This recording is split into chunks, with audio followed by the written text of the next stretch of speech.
Cricket presents The Warmup, and thank you for tuning in. I'm your host, Ted Madden. Happy Thanksgiving! And now let's get you ready for some football.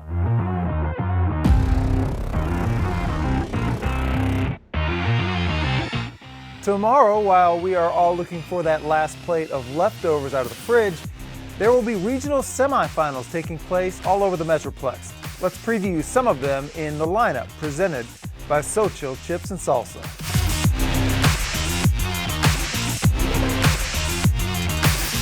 We are in the third week of the playoffs, and there is only one matchup between two undefeated teams in the higher classifications. Mansfield Timberview and Frisco Reedy are those two teams, and they square up at Pennington Field Friday afternoon.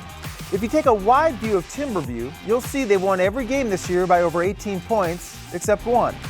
However, if you zoom in, you'll see that the Wolves have had to make some moves in the second half down the stretch to stay undefeated. But the fact is, Timberview is a second-half team, and it has carried them to a 12-0 season thus far. Timberview is led by a pair of 1,000-yard rushers in Jarvis Reed and Javion Madison. Meanwhile, if you look at the stat sheet for Reedy's game with Lancaster last week, you'll see there is no way they should have won. But they did. The Lions scored one offensive touchdown in their 30-27 overtime win over the Tigers, but their defense made plays in the second half to pull out the win. In order to stay undefeated, Reedy will have to play good defense again by holding back a Wolves team that has scored 30 or more in every single game they've played. South Oak Cliff's demise was greatly exaggerated, as they will take on Midlothian Heritage Friday at Newsom, looking to repeat as 5A Division II state champs. The Golden Bears did not impress fans as much as they would have liked during the regular season, but last week's domination of Lovejoy woke up some naysayers. Sure, the final score was 42-37, but Sock led the Lepers 42-10 in the third quarter and had complete control of that one from the start. Javon Thomas, the Texas A&M commit, was inserted at running back and stepped up with two huge touchdown runs. That's not a great sign for Midlothian Heritage, who just gave up over 300 yards on the ground in a 45-37 win over Crandall last week. The Jags quarterback, Caden Brown, will have his work cut out for him as he tries to attack a solid South Oak Cliff secondary led by Texas commit Malik Muhammad. This winter, treat yourself to speed and savings. Switch to Cricket today and get nationwide 5G on all plans for as low as $30 per month. Enjoy the authentic flavors of ancient recipes. So thin, so crisp, so good, so chill. What a season for Fort Worth Arlington Heights this year as they finished 10-2 after a tough 21-14 loss last week. We caught up with their star running back, Brian Furch, on the recruiting trail. Hey, my name is Brian Furch Jr. I go to Arlington Heights High School. I play running back. Really want to go to, I really don't have like a dream college. I just want to go anywhere I feel comfortable and I feel fit at, and that was willing to work with me and work with me. Well, what I worked on a lot this summer and like during off season was track my speed, because as a running back, you need speed, and because I know I got a big size, I'm a big dude, so speed was the most thing I've been working on, and I feel like I got good results from it this year.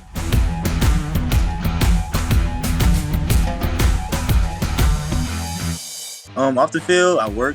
Yeah, I work a job. I try to help my little cousin Pee Wee team out. Try to help out. But other than that, I work.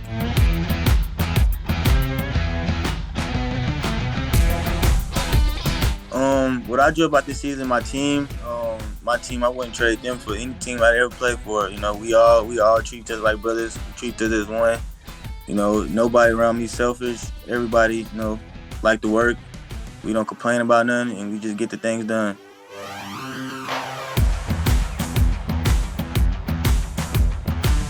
I just want to be remembered by like anything possible. If you work for it, you will get it. Cause I got it. I came from nothing, and it's a big resource coming from. It don't matter what school you go to, no matter where you come from.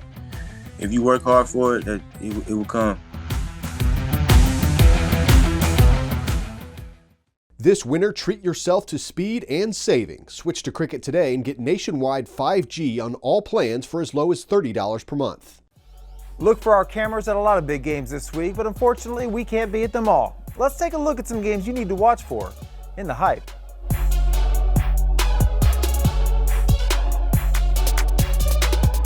Duncanville hits the road for their third round game as they face the Woodlands Saturday in Pflugerville.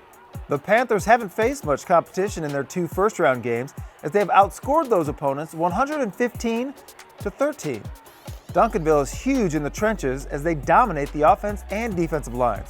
Caden Durham will be looking to break free early from the running back position and help the Panthers build an early lead.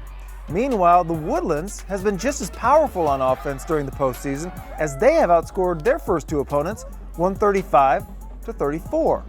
The Highlanders are led by junior quarterback Mabry Matoyer and his slew of offensive weapons, especially sophomore wide receiver Quinnell Farrakhan. The winner of that game will play the winner of Saturday's game between Waxahachie and Spring Westfield. This game will be played at Hutto at 2 p.m. The Indians got a huge win over Rockwall last week, 31-25. Waxahachie likes to grind it out on the ground behind quarterback Roderick Hartsfield Jr. and running backs Jaden Becks and Iverson Young. They'll need to get off to a quick start because Westfield has some real weapons on the offensive side, led by quarterback P.J. Hatter. The Mustangs can attack through the air or the ground as running back Taji Atkins scored on 2 long touchdowns last week to help them get past Klein Collins. The Indians can't let Westfield grab a huge lead because Waxahachie isn't built to come back from large deficits. Last week, Desoto won our defensive title belt. We talk about how they did it and who could win the belt this week in The Buzz.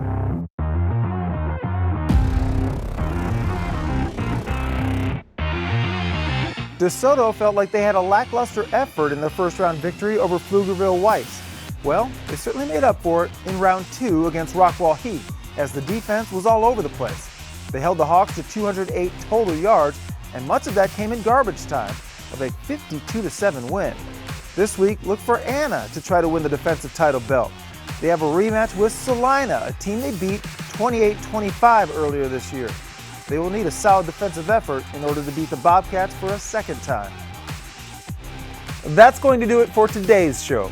For even more high school football content, be sure to follow us on our social media accounts, including Twitter, Instagram, Facebook, and YouTube. I'm Ted Madden, and I hope we got you warmed up for all the action.